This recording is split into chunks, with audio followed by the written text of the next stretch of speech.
Do not deprive yourself of stories because they're unfinished, or maybe you think you're too old to read them, or they're too long to read.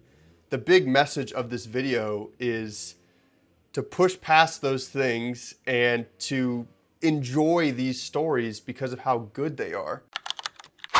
What's up, y'all? I'm Jax, and I like to read. I especially like to read fantasy books. I've only been reading for about 3 years, and I think if I had to put a percentage on the total number of books I've read that are fantasy, it'd be like 75%. Pretty big chunk. The main question I get asked is it really worth reading these long series? I totally get it. These are big commitments. It took me about a year to read The Wheel of Time. Granted, I read a lot in between, but just given the nature of the length, you kind of want to break it up a little bit anyway. So I think that that's how most people go. But hey, for some people, it takes years to read some of these series. Huge commitments.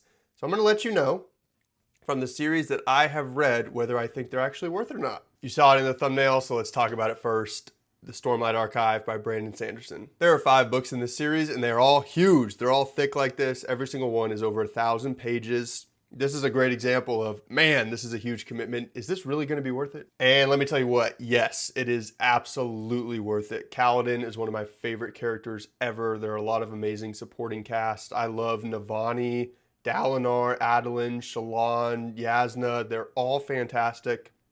The magic system is incredible in this book. Stormlight, it's just, there's such great world building, and really this is a great series as an entrance into the Cosmere of Brandon Sanderson, which is kind of its whole other thing. Now, don't get me wrong, I will admit that I share the general sentiment that the books get weaker as the series progresses. However, I don't think that that means they are bad.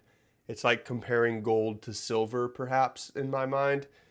And I think that really the conclusion of this first part of the series, if you didn't know, there were 5 books and there's going to be another 5 for a total of 10. When Brandon Sanderson's going to start writing those, I don't know. But I think that these 5 really set up the world of Stormlight well, and we're in a really good spot to launch into the second era of this series. If you love epic fantasy, magic, world building, fantastic characters, I mean, it's pretty much a no-brainer in my mind to pick up the Stormlight Archive. It was the first epic fantasy series that I read, and I love it. I mean, it's so much fun. Brandon Sanderson and just his entire Cosmere collection is daunting. I mean, the Stormlight Archive is huge, but it's so worth it in my mind, especially towards the end of this series where he starts to tie in a lot of Cosmere-related stuff. So I'm not saying you have to read the entire Cosmere, but this is a great place to start in my mind if that's something you choose to do. Sticking with Brandon Sanderson, let's talk about Mistborn. A little bit of a caveat here. I have only read Mistborn Era 1. Era 1 consists of 3 books. Era 2 consists of 4. I've heard a lot of people say that you can really separate the two, so we're going to do that now. I mean, especially because I haven't read the second book, so I'm not going to talk about books I haven't read. Everything that you loved about Stormlight, magic, world building, characters, it's everything we love about fantasy. That is very well done in these books. There's also a lot of political intrigue, a lot of scheming. Just there's like a thief crew dynamic that's really fun to be explored. There's characters who are kind of stepping into holy savior-like roles. There's really deep and intriguing backstories. I love Mistborn, and compared to Stormlight, this one's much, much shorter, especially the first 3 books. There is a heated debate on the internet, it seems like, about which book is the best in this series. A lot of people seem to agree that 2 is the worst, which I fall into that camp, The Well of Ascension. A lot of it was slower political intrigue stuff, but a lot of people love that, so they swear that that's the best book. I think it's just fun. It's also a part of the Cosmere universe, so that is important to tie into there if you're interested in the whole grander Cosmere universe of Brandon Sanderson. And then just like Vin and Elend and Kelsier and Ham, the whole crew. They're just such compelling characters to me, and I love the dynamics between the different characters. I think they are incredibly well done. And then the magic system. Allomancy is one of my favorite magic systems ever. Your powers are based on different metals. Different metals grant you different powers. You're able to manipulate things in different ways based on those metals. Absolutely fantastic. It's one of those examples I go back to where it's like, how do people think up this stuff? And so I think Mistborn, the original trilogy, Era 1, is 100% worth it. Now, let's move away from Sanderson and talk about the Kingkiller Chronicle by Patrick Rothfuss. I anticipate this being the first place that we see some controversy because this so happens to be an unfinished series. This is book 1, The Name of the Wind, my personal favorite book of all time. The writing is beautiful, the story is incredibly compelling, the characters are amazing. I love it. The Wise Man Fear, book 2. That one I think is just as good, maybe just a slight drop off. There's, if you've read it, you know there are a little bit of some unnecessary moments, perhaps we'll say. But book 3, The Doors of Stone, The Wise Man's Fear, the second book came out in 2011. We still do not have a book 3. Will we ever? That is heavily up for debate. Regardless of that, though, I know a lot of people get a little angry when folks recommend unfinished series. However, I think that this series, each book, Jack and I have talked about this, can be read separately. It's almost like each book can be read as an independent book, maybe like a novella type of vibe, except they're 1,000-page novellas. Both of them are pretty big. It doesn't make sense to me to deprive yourself of such a beautifully written story with such a life-changing story for me. It doesn't make sense to deprive yourself of that just because the series is unfinished. And Patrick Rothfuss is very much so alive, so it's very possible that he does finish this series. Plus, what a lot of people do is they supplement the fact that the series is unfinished. There's a ton of fan theories and things online, so you kind of just pick your favorite one and that's your ending. And I think that that totally works. I mean, assuming that Patrick Rothfuss never finishes it, which, I mean, I don't know. You know, it's a George R.R. Martin thing. Is he ever going to finish A Song of Ice and Fire? I have no idea. Do they already have it written? They're just scared to release the conclusion because of what people are going to say? I don't know. It's really, really hard to say. But like I said, I don't think you should deprive yourself of this fantastic story. You're not going to find prose much better. If you're somebody who likes beautiful, eloquent writing, do not deprive yourself of this just because it's unfinished. Please, it's my favorite book of all time.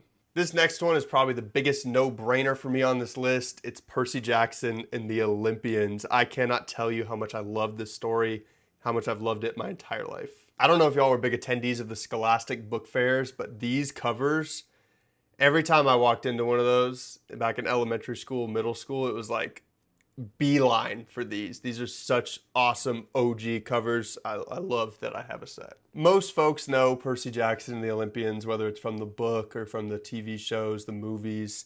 I mean, absolutely unreal. Plus, you can see it up here, the Heroes of Olympus series is the second part of Percy Jackson. It introduces some Roman gods and some new characters, different POVs and things. That is also fantastic. It's almost like I should be recommending this because so many people have already read Percy Jackson, but let's talk about them together.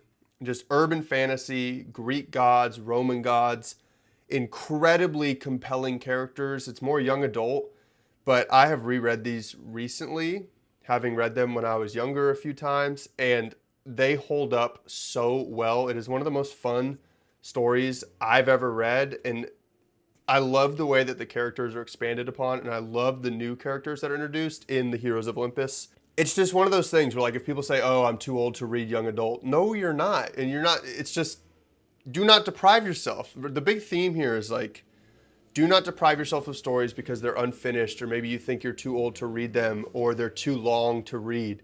The big message of this video is to push past those things and to enjoy these stories because of how good they are. There's not going to be a series on this list where I say it's not worth it. I've read some amazing stuff so far, and I just really hope that y'all choose to read this stuff and push past whatever's holding you back. But yeah, I mean, like I said, there's really not much to say about Percy Jackson and the Olympians because it's such a beloved story. And if you haven't read it yet, I'm telling you right now, you're missing out. Absolutely 100% worth it. All right, Cradle by Will Wight. This is a progression fantasy. If you are familiar with Lit RPG, this is kind of like a more tame version of Lit RPG. Characters are still like leveling up in a sense, but it more makes sense within the world. It's not like, say, Dungeon Crawler Carl, where Carl literally gets a stat buff and it's like +5 to strength. You're now level 70. It's not that. It's like, oh, okay, you are powerful enough to receive a gold badge over your jade badge, which is actually exactly how it works in this. Special shout out to the author, Will Wight, by the way. He sent me some autographed or signed copies of these books, one for me and then one for my buddy Quinn, who introduced me to this series. So that alone is a good reason to read this series. Him and his brother Sam are fantastic dudes. This series has some of the best action scenes I've ever read in my entire life. And the characters, Lyndon is like the ultimate workhorse. He never gives up. I absolutely love him.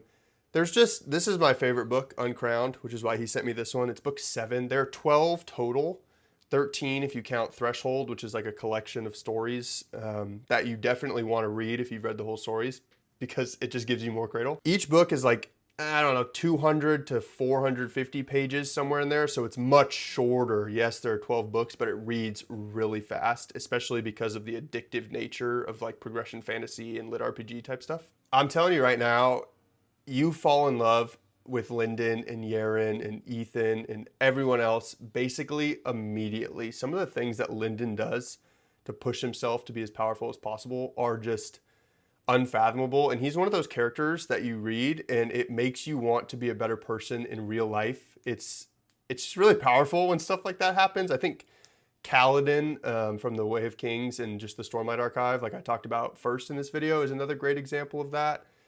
Just those characters, they're so compelling and they work so hard and they do all the right things all the time, and then they acknowledge when they do the wrong things. It's like they just truly make you want to be a better person, and Lyndon is absolutely one of those characters for me. So as you could have guessed, yes, the Cradle series is 100% worth reading. All right, 5 fantasy series, all of them worth it. How about that?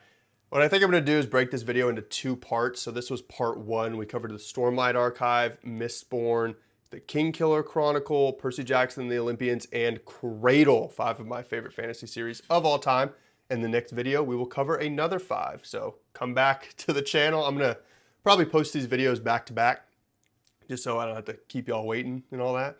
So come back in a few days. If this is posted on a Wednesday, you'll get the part 2 on a Sunday. If it's posted on a Sunday, you'll get part 2 on a Wednesday. Let me know what you think about these series. Have you read them? Did you find them worth it? Maybe they're on your TBR. Are you convinced to read them now? Let me know what you think down in the comments.